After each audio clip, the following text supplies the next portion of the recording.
Hello there, welcome to Genesis Models. My name is Bob Waldron and welcome to another inbox review. The inbox review for today is going to be the Israeli main battle tank. It is the Merkava Mk.3D late LIC. Really cool kit by, I do believe it's by MENG. It's 1 in 35th scale. Really sort of kind of classic sort of Israeli sort of kit to do just here. Nice and quickly we'll go through this. Let's just open this up and see what we have. Well, first off, let's sort of jump into the surface detail, the main part of this kit. Right, here we have is the top part of the actual hull. Looking at it, we've got sort of recessed panel lines going on here with all sorts of nice raised bolts, vents and all this kind of cool stuff going on around it. We can see sort of little handles and stuff, looking pretty sort of well detailed, quite crisp. If we actually look at the turret section, we really sort of get to see a lot of sort of nice detail going on with this. This is just the bottom part, as you can see, nice recessed panel lines, pretty sort of clear to see, so I haven't got to get a washout just to sort of show you the surface detail. Got a top part of the hull here, of the turret section, as you can see, ram-packed full of lovely detail, looking very crisp. Really sort of liking that. A few more bits we have inside here. We have the whole track system. Again, this is one of these, you know, love it or hate it. We've got loads and loads of little tracks, so we put them all together. I do prefer it when you've got lots of different track links, because you can really sort of position the tracks however you want them, whereas with this sort of the wrap around sort of rubber ones, you can't really sort of get in the way you want.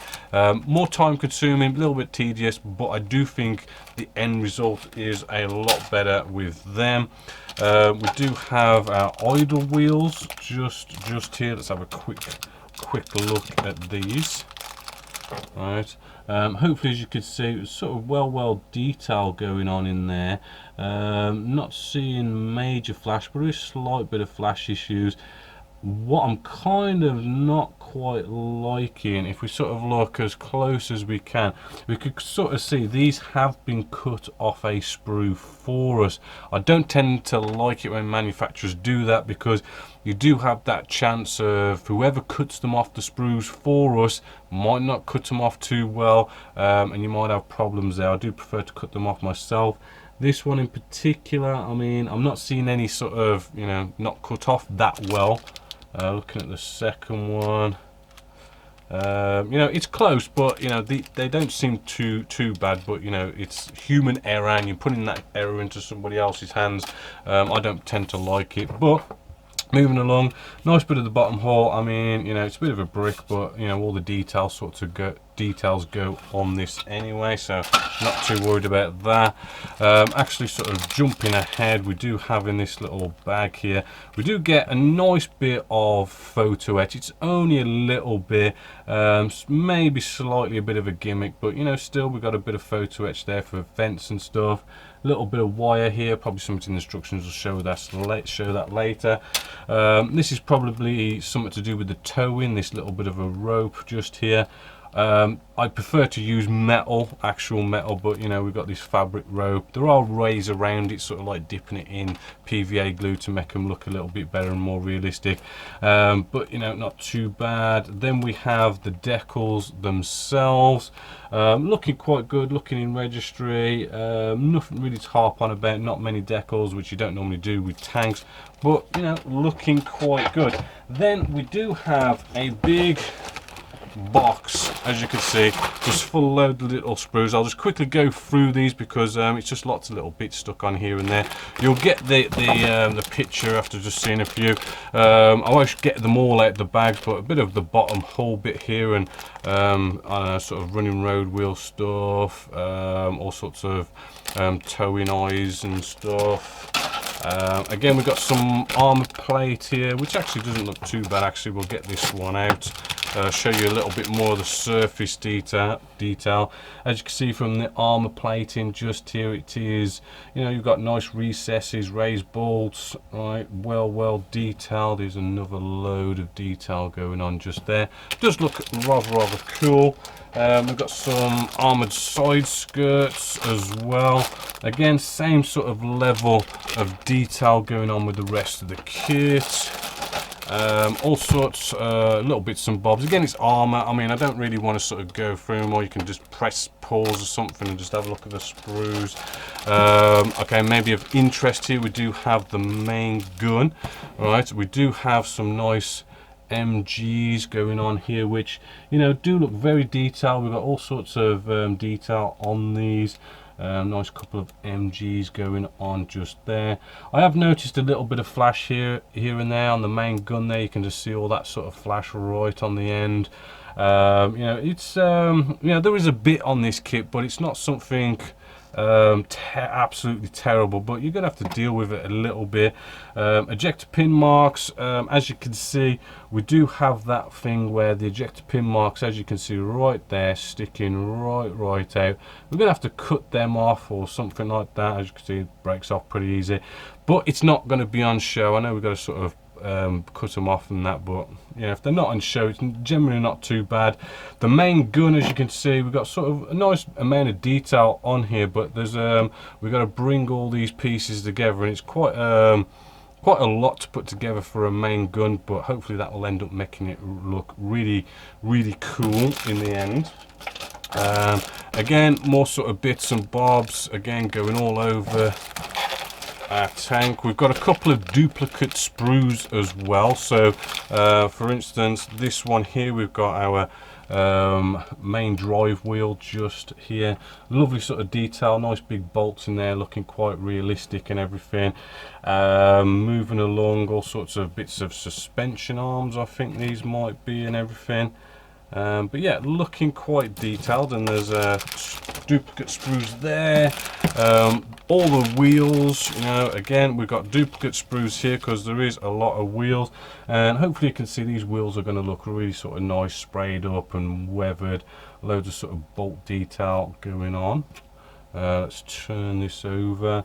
Looking sort of quite good. And we do have on these suspension bits just here, there is a bit of light sort of, not flash, but more sort of like a join line and stuff.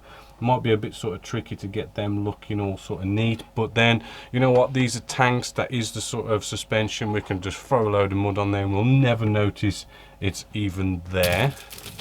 So let's just put that down there.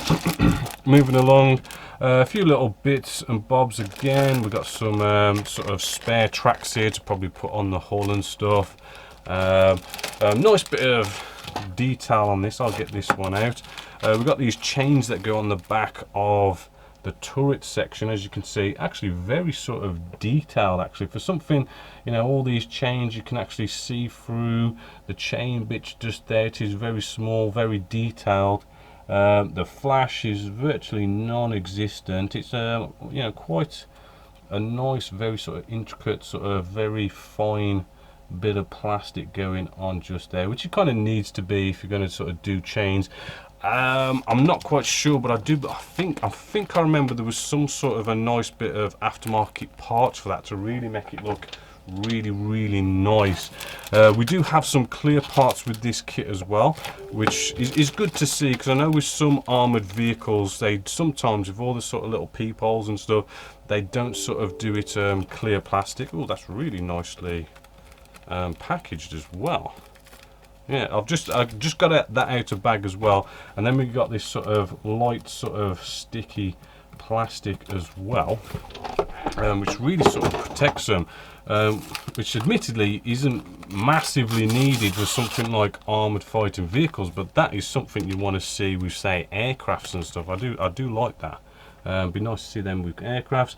Hopefully, as you can see, you know, they are looking all very sort of nice and crystal clear. No sort of cobweb effects, actually really spot on there, and that's going to sort of give us all our little peepholes and everything nicely showing. Very impressed with the packaging there. Then, just to sort of finish off now, we do have our instructions. So starting off with our instructions, first off we get two booklets in. One's rather cool because in this booklet, if I bring you right in, this one is actually not the instructions. This is a nice reference booklet, which is a really good touch. We don't see it as often as we should really. I think all kits would really benefit for something like this. It's a really nice touch.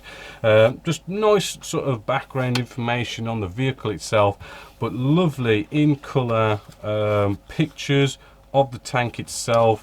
And as we go through this booklet, you know, they get more closer.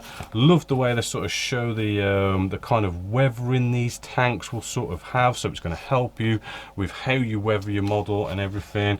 And showing really sort of close up, showing this nice sort of textured surface as well, which actually we didn't have that textured surface on the turret, so it might be something you might want to sort of make yourself. All sorts of ways of doing it. You can go off and use the Mr. Surfacer and dab it on, as I've showed you before, but you know, really sort of really cool how close they get in with these pictures. All sorts of nice references, really sort of help you along with your build. Then we have the instructions as well. Let's get you in a bit closer. With the instructions, yes, nice coloured front. It's you know, plain black and white, but you know, the quality of the paper is quite cool. Just moving along, there is a lot of sort of Chinese writing in here, but they do put it in English for you. Not really much to write home about when it comes to armoured vehicles instructions, because it's just lots of road wheels going together. You got the main sort of hull, and then it's just a lot of sort of just sticking lots and lots of pieces on here and there. But looking at it, I mean, it does seem to be showing quite clearly where all the sort of pieces go and how to bring them together quite nicely, and they're numbered nicely by the looks of it. We shouldn't really have any fit issues with armoured vehicles generally, because generally you put a lot of stuff on it and you can hide anything that is a possible fit issue. Shows you a little bit about the tracks as well, which actually looks quite simple. I don't know if that's, maybe you could kind of almost click them together. Not sure, but you know, just check them out before you sort of start. As you can see, the main gun, you know, there is a lot of bits to it. It's not normally like a two halves come together or something. There is quite a bit to that one, so just sort of take your time with it, but it does look like it'll be quite detailed. Looks like the main gun, the turret can actually sort of, the main gun can move up and down, which is cool. Moving along again, you know, as I say, there's not much to write home about when it comes to the instructions. Just a lot of slapping a load of bits onto like the turret or the main hull. Looks like your turret can turn. Again, you know, it's we had the fabric for the string for our actual towing bits. Would have been nice if it was metal, but apart from that, doesn't look too bad indeed. Seems pretty easy to follow. The actual colour callouts does seem quite simple. We do have the colour callouts for AK Interactive, so if you like AK Interactive, they do got the colour matches just here. And then the markings, it does look like we've got two types of markings to go for, but you know, they're still the same colour. It's not like nothing majorly different, but you've got two separate markings to choose from. So all in all, this kit is, well, this particular kit was released in 2015. It was brand new tooled in 2012, which being 2020 now, you know, 8 years old isn't bad. It's not really showing any age. You know, the kit looks really good. It's really sort of well detailed, really sort of crisp. Ejector pin marks aren't looking that bad. There's only a minor bit of flash, so you know, it's pretty good for its age. It costs around about £50, I mean, give or take, depending where you buy it from. So actually a pretty decent price, because you've got a lot of plastic in here. You do get a little bit of photo etch. The decals look nice. All in all, I've got to say, it looks like a fantastic kit, and a kit I'd love to build. So hopefully that has been beneficial to you, whether you want to go out and get the Merkava Mk.3D late LIC by MENG 135th scale. But until next time, my name's Bob Warder in this Genesis Models, and I hope you've enjoyed.